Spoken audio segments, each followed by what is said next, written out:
Joining me now is Tony Hanna, who's not only well known to many of you, but is one of the key people behind the scenes working on new Trax models.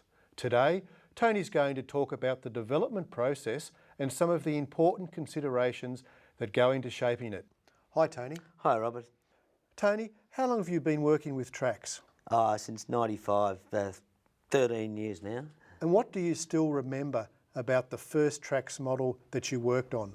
Let me think. Oh, it was the FJ Holden, the 24 scale, super scale one. And I remember you bringing it to me and said, we've had it started and it looked more like a Morris Oxford than an FJ. Yes.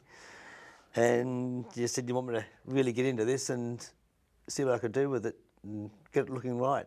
And we did. And as a model sculptor and as a collector in your own right, what do you think is the most important factor in getting a model to look as close to perfect? Yeah, that's $1 million question, Rob. It's looking at the car as an overall thing, maybe overemphasising the wheel arches or the grille or bumper bars. You look at the best point of a car and try and bring that up. So what you're really saying is that the scaling down process is not like letting air out of a balloon.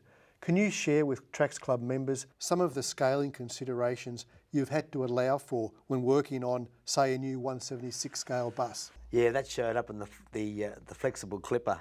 I was doing the artwork for it and realised that the side panel, the aluminium side panel, just didn't allow for the artwork, the graphics to fit on the side, and I had to ring you up and say, Rob, we've got to correct this and move it up and make it small, make it shallower. I remember that. So you're involved in the new model selection process with the Trax team. Tell us a bit about some of the considerations you put forward during these discussions.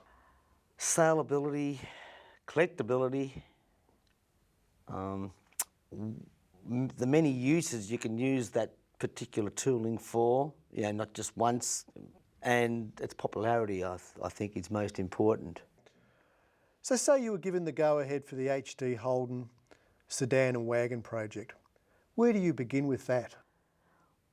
Well, we did have one guideline on that right from the start, and that was it was going to fit on the HR base plate, because being almost identical in the centre of the vehicle, I had to locate a car, photograph it, and just bring all its features out to look like a HD.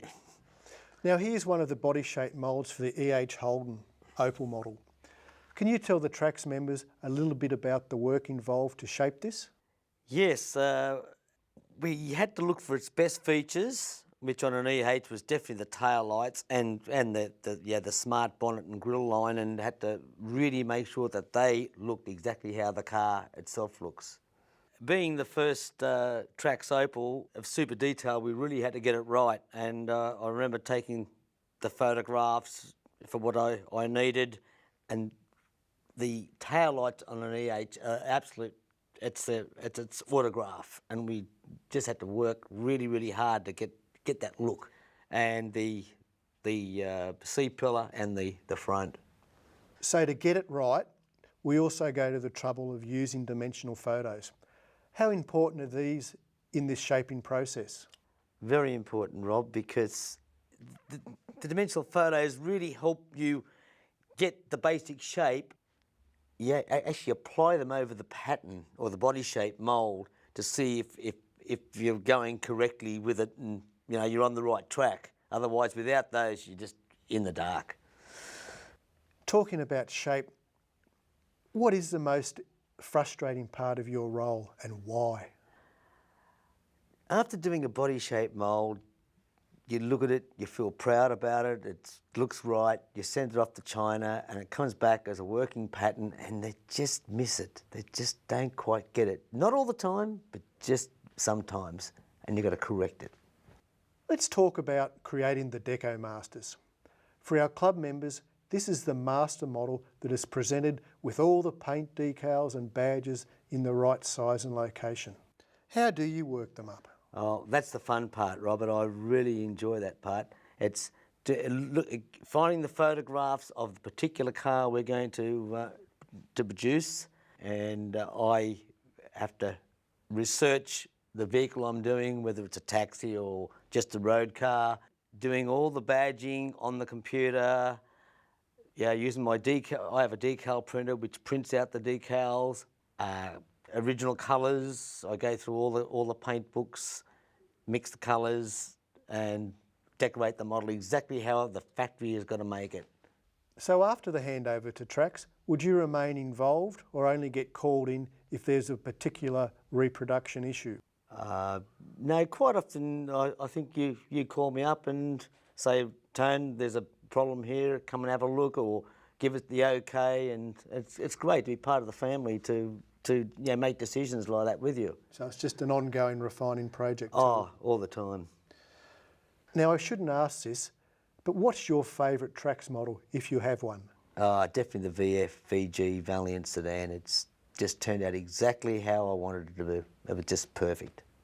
And any hints on what collectors can expect to see from Trax in the future? I don't know.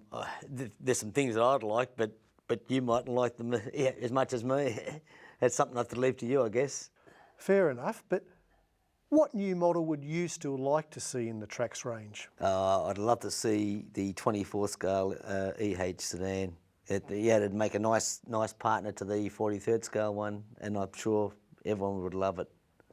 Thanks, Tony. Well, pleasure, Robert.